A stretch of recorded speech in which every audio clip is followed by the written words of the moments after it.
So, how do you actually invent and scale the technology we need to fight climate change? Well, it's not about just one big idea. It's about having a strategic toolkit. And today, we're opening it up to look at two of the most powerful tools inside: prizes and subsidies. They might sound kind of similar, but trust me, how they're used couldn't be more different. All right, so let's start with a really big question. How do you solve a problem that the free market just can't handle on its own? That's the core economic puzzle here. I mean, think about a massive problem like climate change. The benefits of fixing it are shared by every single person on the planet. But the huge costs to create a solution, they fall on just a few. And that imbalance, it's basically a giant stop sign for innovation.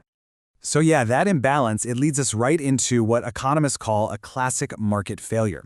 And it's exactly why, for these huge global problems, we can't just sit around and wait for the market to magically come up with a solution. We need a totally different approach, and it all comes down to something called the public goods problem.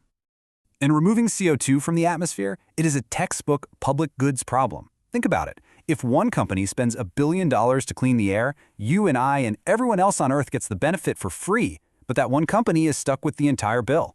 Because of that, the free market on its own just isn't going to solve this. And that's exactly where our toolkit comes in.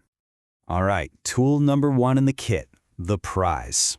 And let's be clear, we're not talking about small, safe, incremental improvements here. This tool is designed to spark brand new, game-changing breakthroughs. Ideas that, honestly, might not even be on anyone's radar yet.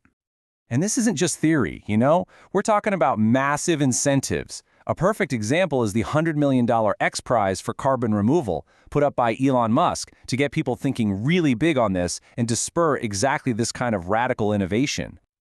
So who's footing the bill for these giant prizes? Well, it's actually this really interesting mix of players. You've got private philanthropists who can take on huge risks. You have governments who see climate stability as a national security issue. And you've got these big corporate groups that know they're going to need these solutions to hit their own climate goals down the road. Okay, this is where you can really see the genius of the prize model compared to, say, a traditional government grant.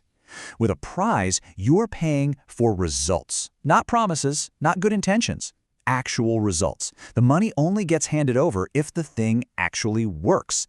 And that just completely flips the script on risk, moving it away from the funders and the taxpayers. It's a really powerful difference. And that's the real magic of it. The goal here isn't to get a 5% improvement on an old idea.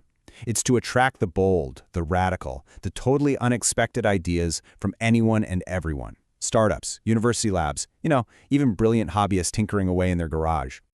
And you know what? This isn't some newfangled idea. Using prizes to crack huge challenges has an incredible track record.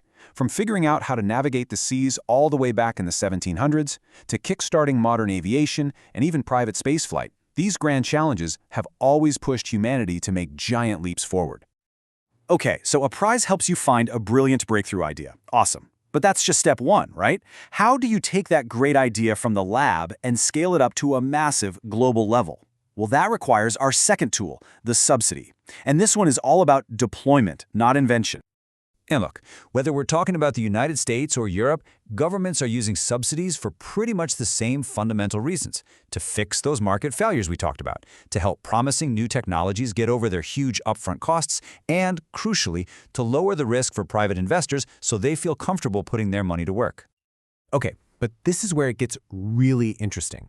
Because even though the tool, the subsidy, is the same, the way the US and Europe use it, well, it shows two completely different philosophies about how the government should interact with the market.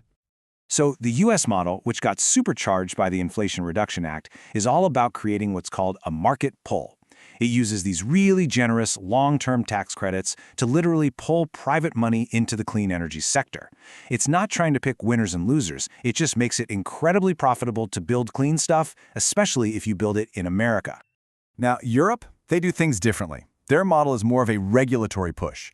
It all starts with putting a price on carbon pollution, which automatically makes fossil fuels more expensive and clean alternatives more competitive. Then, it uses more targeted government grants and a whole lot of state planning to help specific industries make that green transition. It all boils down to the simple, kind of brilliant distinction you see here. America's approach is basically a giant financial carrot. It says, here's a ton of money, now go build something clean. Europe, on the other hand, uses a regulatory stick. saying, here are the new rules, you have to comply, and we'll give you some targeted help to get there. So this table does a great job of laying out the trade-offs, right? Because there are definitely trade-offs. The US model, it's built for speed, and it is incredibly attractive to investors from all over the world. But man, is it expensive, and you run the risk of overpaying for things. The EU model, it's more controlled. There's less risk of runaway costs, but that also means it's slower and a lot more bureaucratic. And of course, none of this is happening in a vacuum. These two very different playbooks have kicked off what is basically a fierce global subsidy race, a competition for investment, for factories, and for the high-paying jobs of the future. And since money can go anywhere in the world, those super attractive US subsidies, they've definitely lit a fire under policymakers in Europe, sparking fears of a subsidy war. And you can see why. Just look at the capital flow here. A ton of investment that might have landed in Europe is now heading for the US to grab those tax credits. So naturally, this has put Europe on the defensive. Leaders there are really worried about deindustrialization, losing their factories and their industrial base to the US. They're worried about falling behind in that global race for batteries, for hydrogen, and for all the other critical technologies of the future. And all of it brings us to a really huge takeaway. Fighting climate change is no longer just about environmental rules. It is industrial policy now. It's about jobs, it's about national security, and it's about winning the global economic competition of the 21st century. So, where does that leave us? Well, it leaves us with the central, multi-trillion-dollar question that policymakers are wrestling with right now. As we've seen, there's no silver bullet here. There's no one perfect answer. There are just these really powerful tools, and each one comes with its own complicated set of trade-offs. The real question for all of us is, which trade-offs are we willing to make to get to that cleaner future?